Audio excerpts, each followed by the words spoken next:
বাবা বিভীষণ চলে গিয়েছিল রামচন্দ্রের চরণে। এই জায়গাটা মায়ের একটু মন প্রাণ দেবেন কেমন? আচ্ছা বলেন তো বাবা, রাবণ ভাইকে লাথি মেরে কষ্ট পায়,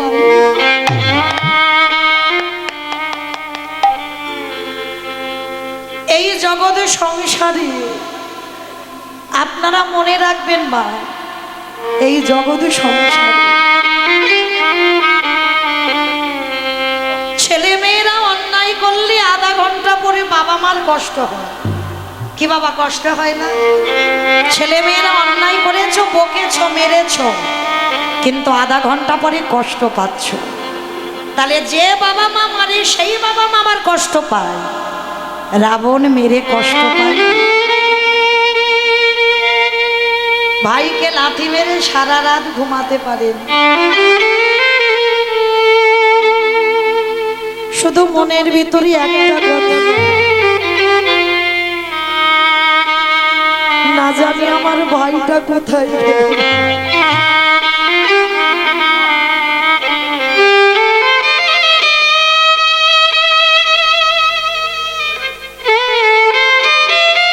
সকাল হবার আগে বিভীষণ কোথায় যে গেল এটা তো রাবণ জানতো। সকাল হবার আগে রামচন্দ্রের কাছে গিয়ে ডাকছে, ভাই রে।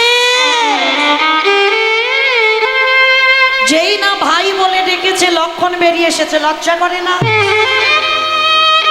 কালকের ভাইয়ের বুকে লাথি মেরে তাড়িয়ে দিয়েছ, আর আজকে তার পা ধরে ক্ষমা চাইতে এসেছো। রাবণ শুনে বলছে, লক্ষণ, কালকের লাথি মেরে আজকের আমি ক্ষমা চাইতে আসিনি রে, তাহলে কেন এসেছি? ওরে, ও যে কালকের আমার পায়ে লাথিটা খেলো, লাথিটা খেয়ে ঠিক ঠিক জায়গায় এলো কিনা আমার দেখতে হবে না? কত বড় ভক্ত দেখেছেন বাবা, একটু ভাবেন। যে রাবণকে বলি আমরা খারাপ, মনে মনে বলছে আমাকে দেখতে হবে না ও আমার লাথিটা খেয়ে কোথায় এলো।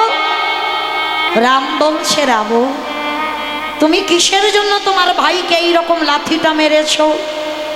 কথাটা শুনে বাবা, রাবণ কটা কথা বলেছিল, আর সেই কথাটা জগৎ শিক্ষা। কি শিক্ষা দিয়েছে বাবা, এই জায়গাটা একটু ভাববে। ওরে কলির জ্ঞানন্ধজি,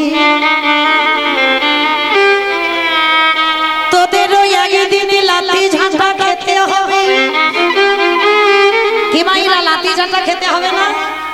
আজ আমাদের চরণ চলতে পারছে, বদন বলতে পারছো, চোখে দেখতে পাচ্ছ, কানে শুনতে পাচ্ছ, দোহাতে ভরে রোজগার করতে পারছো, চাকরির পেনশনের টাকা তুলে দিতে পারো, তুমি নয়নে দেখতে পাও, তুমি বদনে কথা বলতে পারো, কানে তুমি শুনতে পাও, তোমার 10টা ইন্দ্রিয় চলছে, কিন্তু যেদিন তোমার চরণ দুখানা আর চলবে না, যেদিন হাত দুখানা রোজগার করতে পারবে না, যেদিন আর চোখে দেখতে পাবে না, যেদিন তুমি কানে শুনতে পাবে না, বদনে আর কিছু দেখতে পাবে না, যেদিন তোমার 10টা ইন্দ্রিয় শীতল হয়ে যাবে, সেদিন এই সংসার তোমায় কি করিবে জানো? যেদিন তুমি বিছানা পায়খানা প্রস্রাব করবে, যেদিন তোমার হাত পা কিছু চলবে না, সেদিন দোতলা থেকে নিচের তলায় নামাবে, যেদিন তুমি পায়খানা করবে, এই সংসার তোমায় একদিন ভালোবাসবে, দুদিন ভালোবাসবে, 1 সপ্তাহ ভালোবাসবে, 15 দিন ভালোবাসবে, তারপরে লাঠি ঝাঁটা দেবে। রাবণ বলল, কলির জ্ঞানন্ধজি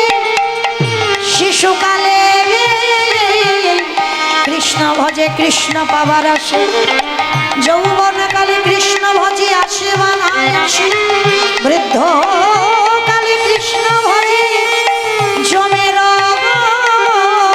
তরাসে। সময়ে থাকতে থাকতে যে জন কৃষ্ণ চরণ ধরে, তাকে তো আরে কোনোদিন লাতি ঝাঁটা খেতে হয়।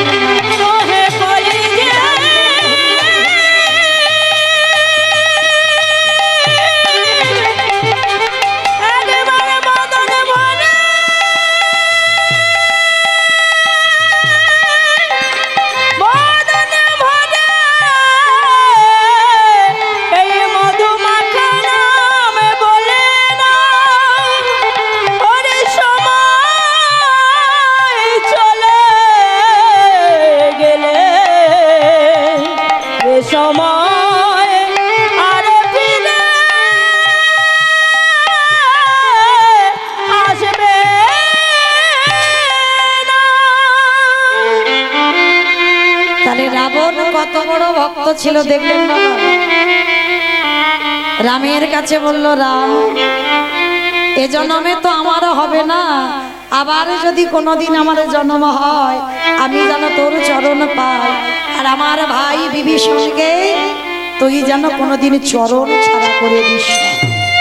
তাহলে সেই রাবণের কত বড় ভক্তি ছিল, কিন্তু সেই রাবণকে মেরে আমার রামচন্দ্রের অপরাধ হয়েছিল। আর সেই অপরাধ খণ্ডন হচ্ছে কবে? বাবা ঠাকুর যেখান থেকে গিয়েছিলাম আবার সেখানে চলে এলাম। কোথায় ছিলাম? যুধিষ্ঠির রাজস্বয় যজ্ঞে। তাহলে রাম অবতারই অপরাধ করেছিল, আর কৃষ্ণ অবতারে সেই অপরাধ থেকে মুক্তি লাভ করছে। তাহলে মায়েরা এইটুকু শুনে আপনারা আমরা কি জানলাম? যদি অজান্তে কেউ অপরাধ করে ফেলে, অজান্তে যদি কেউ ভুল করে ফেলে, একটা সাধুগুরু বৈষ্ণবের চরণ যুগলে সেবা করো, তাও যদি না পারো বৈষ্ণবদের উচ্ছিষ্ট পরিষ্কার করো, তাও যদি না পারো বৈষ্ণবদের উচ্ছিষ্ট ভালো করে গায়ে মেখে নাও। কোটি কোটি জন্মের অপরাধ থেকেই আপনারা আমরা সবাই মুক্তি লাভ করব। তো মাইরা, আচ্ছা বলেন তো, কারণ পা ধোয়াতে গেলে কি করে ধোয়াবো? এই দেখো, হাত পা বেঁধে নাকি পুকুরে ফেলে দেবে। ও মা, এইরকম করে কেউ পা ধোয়ায়? ধোয়াই না। তাহলে বলেন তো দেখি মা, পা ধোয়াতে গেলেই যার পা ধোয়াবো তার কাছে আমার মাথাটাকে নিচু করতে হবে। আর মাথাটা যদি নিচু না করি পা ধোয়ানো যায়? পাত্রে জল নিতে হবে, ঘটি নিতে হবে, আর যার পা ধোয়াবো তার কাছে আমার মাথাটাকে নিচু করতে হবে। তা বিশ্বের শ্রেষ্ঠ মালিক ভগবান একেবারে রাজস্বয় দরজায় একেবারে দাঁড়িয়েছে, আর একে একে ভক্তরা আসছে, সবার পা ধোয়ায় আর কৃষ্ণ যজ্ঞে ঢোকায়। অগ্নিদেব, পবনদেব, বরুণদেব, ইন্দ্র, ইন্দ্রাণী, ব্রহ্মা, সাবিত্রী, শিব, দুর্গা সবাই লাইনে দাঁড়িয়ে আছে। আর যখন সবাই লাইনে দাঁড়িয়ে আছে বাবা, আর একে একে আসে কৃষ্ণ পা ধোয়ায়, যজ্ঞে ঢোকায়, এমন সময় জগৎ জননী মা দুর্গা ডাকছে, প্রাণনা, ও প্রাণনা, প্রাণনা। কি ব্যাপার প্রাণনা? একটা কথা বলবো, এবার আমাদের পালা, চলো কৃষ্ণ আমাদের পা গুলো ধোয়াবে, চলো আমরা পাটা ধুইয়ে নিই। কথাটা শুনে পরম বৈষ্ণব, ত্রিলোকের বড় বৈষ্ণব বাবা ভোলানাথ বলছে, পার্বতী তোমার কি মাথা খারাপ? তোমার, আমার মনে হয় তোমার মাথা খারাপ। হ্যাঁ গো, কৃষ্ণ পা ধোয়াবে আর আমাদের মতো পাপীর পা দুটো বাড়িয়ে দেব? হ্যাঁ শোনো, তোমার যদি এত ধোয়াবার ইচ্ছা হয় তো তুমি লাইনে দাঁড়াও, আমার পা তো কৃষ্ণ ধোয়াতে পারবে না। আচ্ছা বাবা, এখানে যারা তত্ত্বজ্ঞানী তারা জানেন গৌতম মুনির স্ত্রী অহল্যার সতীত্ব নাশ করেছিল কে? দেবরাজ ইন্দ্র। আর তাতে গৌতম মুনি ইন্দ্রকে অভিশাপ দিয়েছিল, তোর সর্বাঙ্গে হবে ভোগ চিহ্ন। আর সেটা পরবর্তী দিনে হয়েছে সহস্র চোখ। কিন্তু বাবা, ইন্দ্রের শরীরে সহস্র চোখ, কিন্তু তার থেকে তোমার ভগবানের শরীরে বেশি চোখ।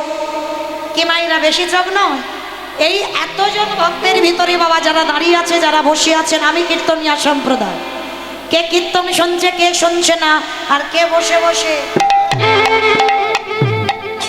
আমি দেখতে পাচ্ছি না, কিন্তু বাবা যে ছেলেটা বাঁকা করে বাঁকা হাতে কালো শশী দাঁড়িয়ে আছে, কি গো ওই ছেলেটার চোখে ফাঁকি দেওয়া যাবে? খাতা কলমে হিসাব হয়ে যাবে কে কীর্তন শুনলো আর কে শুনলো না, কেমন? তাহলে আমার ভগবান কি করেছে, লাইনে সবাই দাঁড়িয়ে আছে, আর বাবা ভোলানাথ লাইনে দাঁড়াতে দাঁড়াতে একেবারে বেলাইনে চলে গেছে, মানে আড়ালে চলে গেছে। আড়ালে গিয়ে কৃষ্ণ তো হেড হয়ে পা ধোবাচ্ছে, আর আমার বাবা ভোলানাথ পিছন থেকে গিয়ে আড়ালে গিয়ে বাবা দুম করে একটা কুকুর হয়ে। আপনারা প্রশ্ন করবেন, মৌমিতা বৈষ্ণব মানুষ আবার কুকুর হয়ে যায়? প্রথমেই বলেছি বাবা কীর্তন মানে অনুভব, একটু অনুভব করতে হবে। আচ্ছা মাইরা, এই যে জগৎ সংসারে যত পশু পাখি আছে, কুকুরের মতো প্রভু ভক্ত আর কিন্তু কেউ হবে না। তবে কি সব থেকে প্রভু ভক্ত হবে আমার কুকুর, আর যার জন্য পরম বৈষ্ণব বাবা ভোলানাথ আজকের কুকুর হয়ে গেছে। আর কুকুরে হয়ে আড়ালে গিয়ে বাবা মনে মনে চিন্তা করছে কৃষ্ণের চোখে আমি ধুলো দিয়ে চলে যাব। এবার আমার ভগবান হেড হয়ে পা ধোয়াচ্ছে অমাইরা, আর পায়ের মাঝখানটা একটু ফাঁকা মতো দেখেছে। আর কৃষ্ণ কি করেছে জানো, যেই না মাথাটা নিচু করা, ওদিকে বাবা ভোলানাথ কুকুর রূপটা ধরে কৃষ্ণের পায়ের ফাঁক দিয়ে সবে মাথাটাকে, আর যেই না মাথাটা দেওয়া, কৃষ্ণ আমার দুটো হাঁটু নিয়ে কুকুরের কানের কাছে চেপে, এইবার দেখ কেমন লাগে। আর যেই না চেপে ধরেছে বাবা, কুকুরের স্বভাব কি কেমন কেমন করবে না, বারবার বলছে কৃষ্ণ ছেড়ে দে, কৃষ্ণ ছেড়ে দে, কৃষ্ণ ছেড়ে দে। ছাড়বো বলে ধরি নাই, হে পরম বৈষ্ণব গোসাই, যারে একেবারে ছেড়ে দি তারে জীবনে আর ধরি না, আর একেবারে যাকে মনে দিই হৃদয় তার এই জীবনে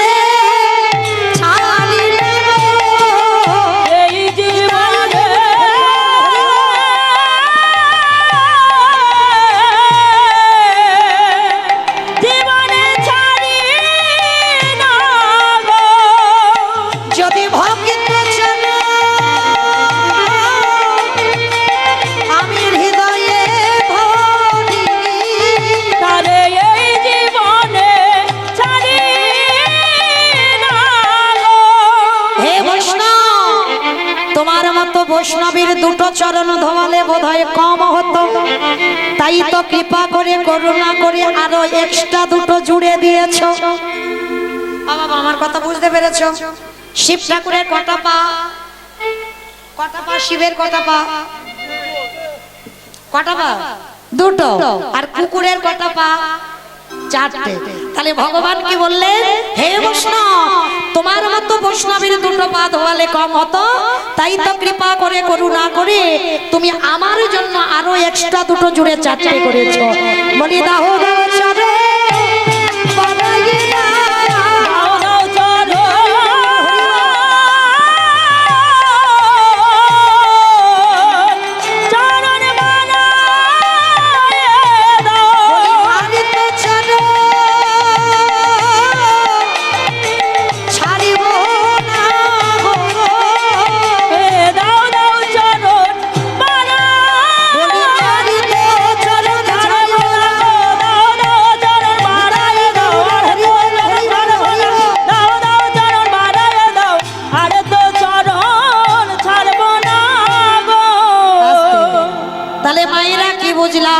আজকের বাবা ভোলানাথ কুকুর হয়ে কৃষ্ণের পায়ের ফাঁকের মাঝখানে প্রবেশ করেছে, আর কানের কাছে যত চেপে দেয় তত কুকুর ছটফট করে।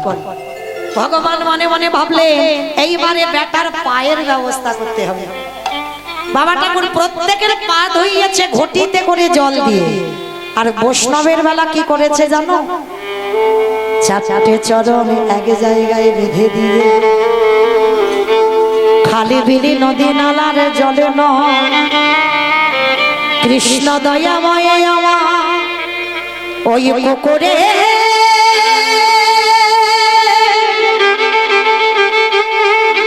চাচাতে চরণ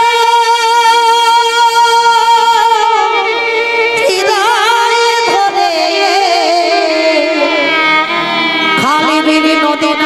পুকুর ঘাটের জলে না কৃষ্ণ দয়া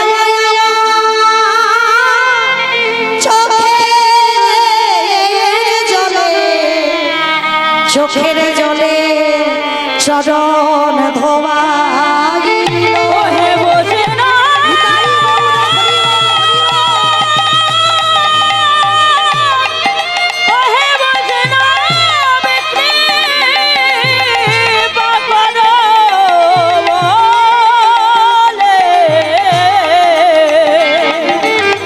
কুকুরের চারটি চরণ ধোয়ায়ে দিল। সেই না চারটে চরণ বুকে জড়িয়ে ধরা বাবা ভোলানাথ কুকুর হয়ে বলছে কৃষ্ণ এটা তুই কি করলি? তোর চোখের জল এই কুকুরের পায়ে। তবে কৃষ্ণ রে তোর চরণে আমার একটাই নিবেদন, এই যে তোর চোখের জল কুকুরের পায়ে পড়ল, এই কুকুরে কলিকালে আর শিব হবে না। কে বাবা ঠাকুর আমার প্রশ্নটা কি ছিল? কলিকালের মাটিতে শিব কেন আসেনি, এই প্রশ্নটা ছিল তো। আর এর উত্তরটা আপনারা আমরা সবাই পেয়ে গেলাম। এইটা জানবার জন্য একটু দূরে চলে গিয়েছিলাম। তাহলে সত্য ত্রেতা দাপরিতে শিব হলো, কলিকালে শিব হলো না কেন? এই তার অপরাধ। ভগবানের চোখের জল কুকুরের পায়ে পড়ল, আর ওই কুকুরটাই তো বাবা ভোলানা। আর ভোলানাথে বলল কৃষ্ণ রে আহা গত কলিকালে আমি আর শিব হব না, আরে তুই আমার কৃষ্ণ হবি না, আমি হব অদ্বৈত আচার্য গোসাই। আসো তুই আমার কৃষ্ণ নয়, তুই হবি আমার নদীয়ার নেমাইচা। আমি 12 বৎসরে তুলসী ভাষায় তোকে ডাকবো, আমার ডাকে তোকে বৃন্দাবন ছেড়ে নদিয়ায় নামতে হবে। আর শোন তোর থেকে আমি 52 বছরের বড় হব, আর বড় হইও আজ যেমন তোর চোখের জল কুকুরের পায়ে পড়ল, এই যে কুকুর যেদিন শান্তিপুরে যাবে, যেদিন আমার ডাকে তুই আসবি, আমি কথা দিলাম ওরে এমনি করে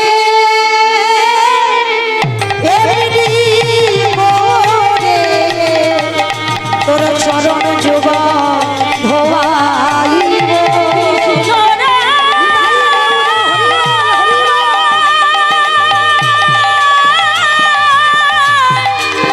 সেই দিনই আমার ডাকে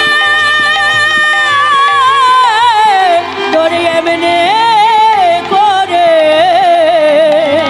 এই নদিয়াতে আসিতে হবে।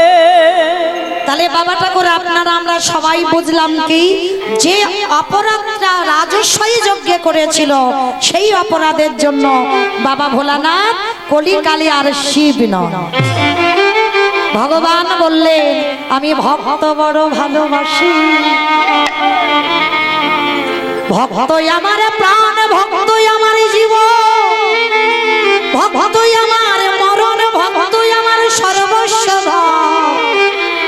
আমি ভক্তের জন্য সব কিছু করতে রাজি। কি বাবা, ভক্তের জন্য ভগবান সব কিছু করতে রাজি নয়? এখানে যারা গীতা পাঠ করেন বা যারা গীতার ছবি দেখেছে, আমাইরা গীতার ছবিটা দেখেছে? ছবি দেখতে হয় বাবা, শুধু ছবি দেখি কিন্তু অনুভব করি না। কিন্তু একবারে যারা অনুভব করতে জানে, ভাবতে জানে, যারা বিচার করতে জানে, তারা বুঝবে বাবা গীতার ছবিটা শুধু ছবি নয়। ভগবান কৃষ্ণ ঘোড়ার লাগাম ধরে আছে, আর পিছনে আছে কে? পিছনে যেমন তেমন ছেলে বসেছিল না, চন্দ্রবংশের ছেলে কে গো পিছনে বসেছিল যারা গীতার ছবিটা দেখেছো? বাহ, সুন্দর। তবে বাবা ও যেমন তেমন ছেলে নয়। কেমন ছেলে জানো? ওর বংশটা কত বড় ছিল জানেন? একটু শুনে নেন বাবা। চন্দ্রবংশের ছেলে, যে ছেলেটা আজকের কৃষ্ণকে সারথি করে রেখেছিল, তাহলে বাবা তার কত ক্ষমতা ছিল, তার কতটা যোগ্যতা ছিল, যার জন্য কৃষ্ণকে আজকের সারথি করেছে। তাহলে সেই ছেলেটার পরিচয়টা একটু বলে দিই বাবা, একটু মন প্রাণ দিয়ে সবাই শুনবেন, কেমন? বিষ্ণু থেকে ব্রহ্মা, ব্রহ্মার পুত্র অগ্রিব, অগ্রিবের পুত্র সোম, সোমের পুত্র বুধ, বুধের পুত্র পুরুরবা, পুরুরবার পুত্র আয়ুষ, আয়ুষের পুত্র নহস, নহসের পুত্র যজাতি, যজাতির পুত্র যদু, যদুর পুত্র করু, করুর পুত্র জন্মেঞ্জয়, জন্মেঞ্জয়ের পুত্র গতিশান, গতিশানের পুত্র মনুষ্য, মনুষ্যর পুত্র চারুপাল, চারুপালের পুত্র রুদ্রাসন, রুদ্রাসনের পুত্র হৃদেশু, হৃদেশুর পুত্র রক্তিনাথ, রক্তিনাথের পুত্র ব্যাভি, ব্যাভির পুত্র দুষ্মন্ত, দুষ্মন্তর পুত্র ভরত, ভরতের পুত্র ইক্ষ, ইক্ষুর পুত্র সংবরণ, সংবরণের পুত্র সুধনম, সুধনুর পুত্র সহদ্র, সহদ্রর পুত্র যবন, যবনের পুত্র কৃতি, কৃতির পুত্র উপরিজবসু, উপরিজবসুর পুত্র জরাসন্ধ, জরাসন্ধর পুত্র সহদেব, সহদেবের পুত্র সমাচি, সমাচির পুত্র কুসুম, কুশুর পুত্র জম্ভ, জম্ভর পুত্র সুরত, সুরতির পুত্র বিহরত, বিহরতির পুত্র আজুকানো, আজুকানোর পুত্র অগ্রধর, অগ্রধরের পুত্র দেব ঋষি, দেব ঋষির পুত্র ঋক, ঋকের পুত্র বিদিক, বিদিকের পুত্র পতিত, পতিতের পুত্র শান্তনু, শান্তনুর পুত্র বিচিত্রবীর্য, বিচিত্রবীর্যর পুত্র পাণ্ডব, আর পাণ্ডুর পুত্র হলো তৃতীয় পাণ্ডব অর্জুন। তাই গৌর হরিবল হরিবল হরিবল। এত বড় বংশের ছেলে কৃষ্ণকে সারথি করে রেখেছে। আর দেখবেন বাবা, অর্জুন বসেছে রথের উপরে, অর্জুনে যেখানে বসেছে ও বেটার মাথায় ছাতা আছে, আর আমার কৃষ্ণের মাথায় কোনো ছাতা নাই। ভগবান জগৎকে দেখাতে চাইল, ওরে জগৎ,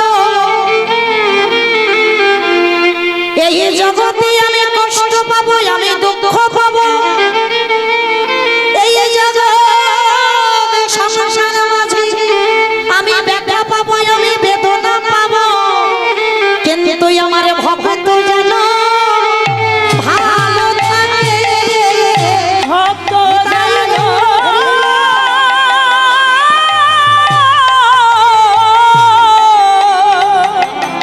যেন ভালো থাকে, ওই না বলি এই প্রতিজ্ঞা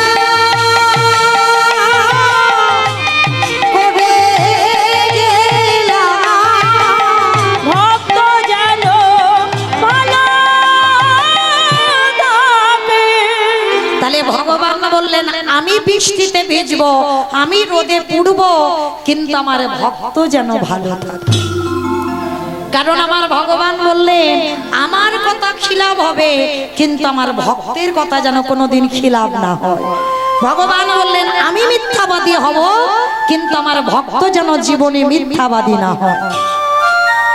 কে গো মায়েরা, এর প্রমাণ দিয়ে যায়নি?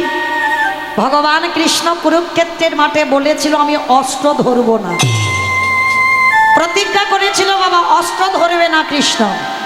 আর পিতামহ ভীষ্ম বলেছিল কৃষ্ণ আমি তোমাকে অস্ত্র ধরিয়ে তবে ছাড়বো।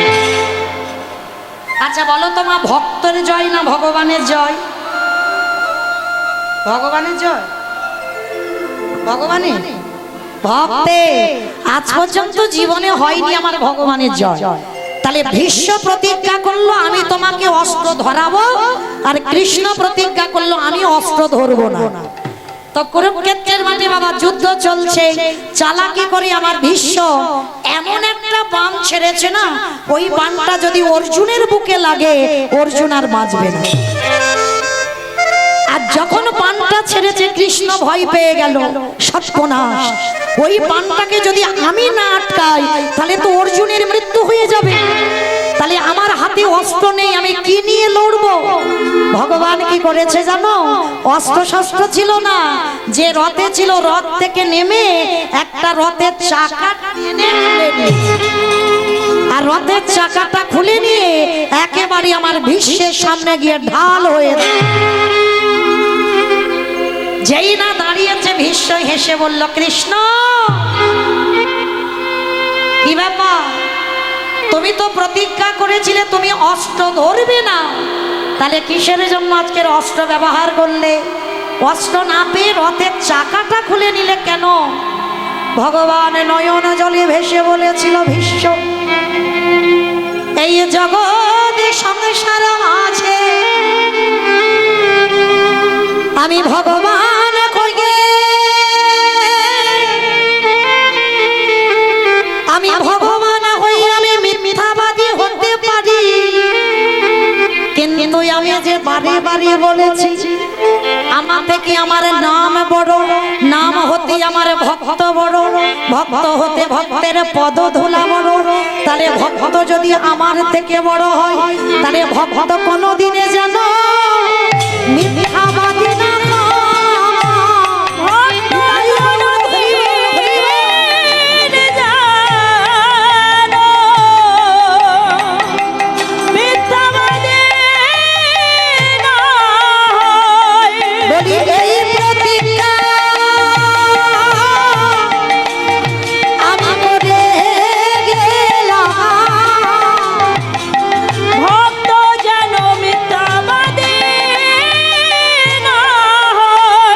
ভগবান বললেন, ভীষ্ম আমি যদি অস্ত্রটা না ধরতাম তাহলে তুমি মিথ্যাবাদী হয়ে যেতে।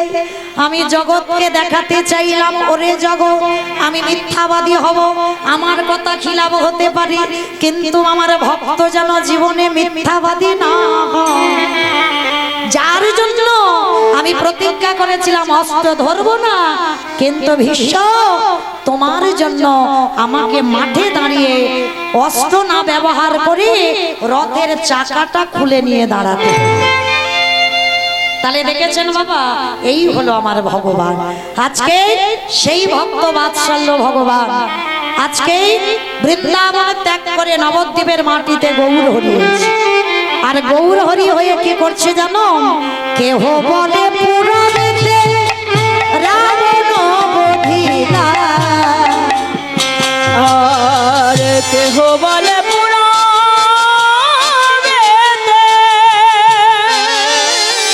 আসছে আমার উলু কই? আমার মাঠে উলু খুঁজতে গেছো? দাও দেখে একটু উলু ধরি। কেহ বলে পুরাণেতে রাবণ বধিলা, আর কেহ বলে পুরাণেতে আমার গোলারে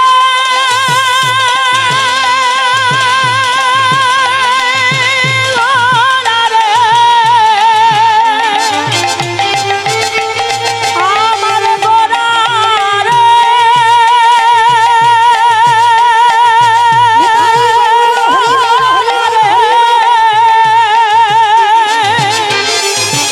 আমার গোলা,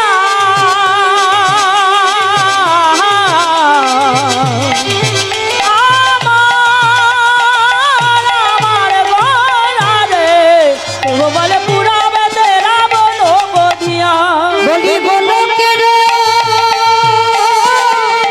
বৈভব লীলা গোরা প্রকাশ করিলা, ওই না গোলকে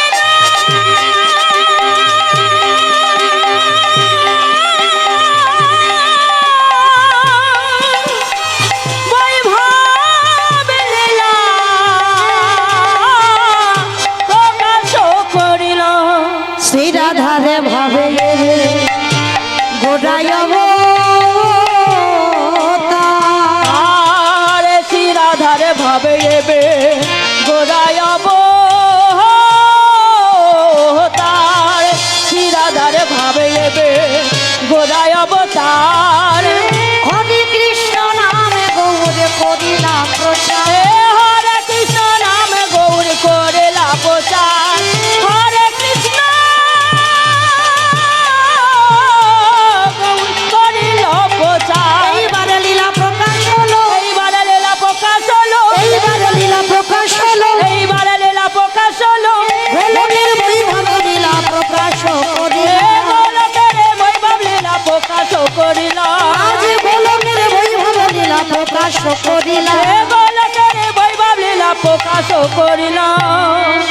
বাসুদেব ঘোষ কহে করি জোড়হা, করি জোড়হা যেই গৌরী সেই কৃষ্ণ সেই তো জগন্নাথ। আমার সেই তো জগন্নাথ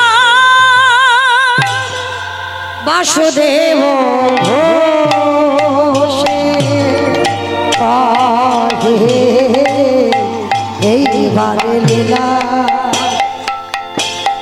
প্রকাশ বাসুদেব ঘোষে গায়ে এইবারে লীলা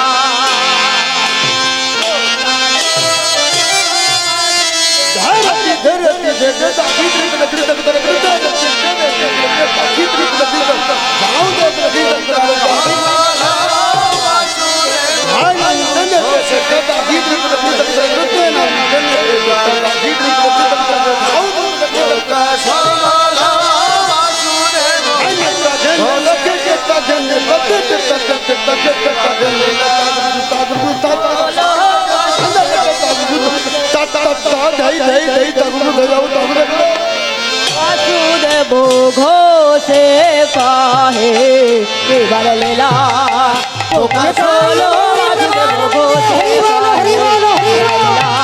প্রকাশ হলো বাসুদেব ঘোষে কাহে এবার লীলা প্রকাশ হলো রে বাসুদেব ঘোষে কাহে। জানি তাই চলুন এবার আমরা সবাই এই স্থান পরিত্যাগ করে চলে যাব মধুময় শ্রীধাম বৃন্দাবন ধাম। তো মায়েরা এতক্ষণ যখন ছিলাম একবার থেকে সবাই মিলে বলেন তো গৌর সুন্দর কি জয়। ধ্বনিটা হলো কি? ও মা এটাও জয়। আমি বললাম ধ্বনিটা হলো কি, বলে নাকি জয়। কি গো ধ্বনিটা হলো না, এত জোরে ধ্বনি দাও কত দূর শোনা যাবে গো? শেরপুর শেরপুর ও তো খুব একটা দূরে নয়। আচ্ছা মা যাবে শেরপুর পার হয়ে যাবে, শিরাকোল যাবে বাবা, শিরাকোল যাবে। আমার এই দিকের মাইরা কত দূর যাবে গো? বৃন্দাবন। বাহ, বিশ্বাস। আর এই ভক্তি যদি দুটো ধরতে পারো একেবারে সুরধ্বনি গঙ্গার তীরে যাবে। কেমন? আচ্ছা মা দেখি সবাই মিলে আগে আমার নিতাই চাঁদ গৌর চাঁদের মতো হাত দুটো তোলো তো দেখি একবার। যাদের আছে তোলো, যাদের নাই বলবো না। বাহ সুন্দর। আমার দাদা ভাই বাবা ঠাকুরদের কি হলো? চরণ ধরে নিবেদন, সবাই তোলো দেখি একবার এইদিকে। হ্যাঁ ও মা ওই জায়গাটা ধসে গেল। তোলো তোলো তোলো একসঙ্গে। বাহ, প্রত্যেকে একসঙ্গে বলবেন। কেমন? গৌর সুন্দর কি, নবদ্বীপী ধাম কি, শচির নন্দন কি, জয়। বিষ্ণু প্রিয়া কি, জয়। নিতাই চাঁদ কি, জয়। ভক্তবৃন্দ কি, জয়। হরিবাসন ধাম কি, জয়। আপন আপন গুরুচরণ কি, জয়। কমিটি ভাই সব কি, জয়। গ্রামবাসী বৃন্দ কি, জয়। নিতাই গৌরী প্রেমানন্দে। হরি বল হরি বল। চলেন মাইরা আজকের আমরা সবাই চলে যাব কোথায়? মধুময় শ্রীধাম বৃন্দাবন। আর বৃন্দাবন যেতে গিয়ে অমাইরা দেখি একটা ভজন শুনতে শুনতে যাব। হবে তো বেশ। তবে আমি আর আমার সম্প্রদায় নয়, আমরা সবাই যাব। তো যারা যারা যাবেন একটু উলুধ্বনি দাও দেখি একবার। ও বৃন্দাবন ধাম অপার জপে যাও রাধে রাধে। আস্তে অমাইরা ও উলুধ্বনি রাধে কই নেবে দাও দেখি একটু প্রেম সে উলুধ্বনি। আমার এইদিকে একটু। বাহ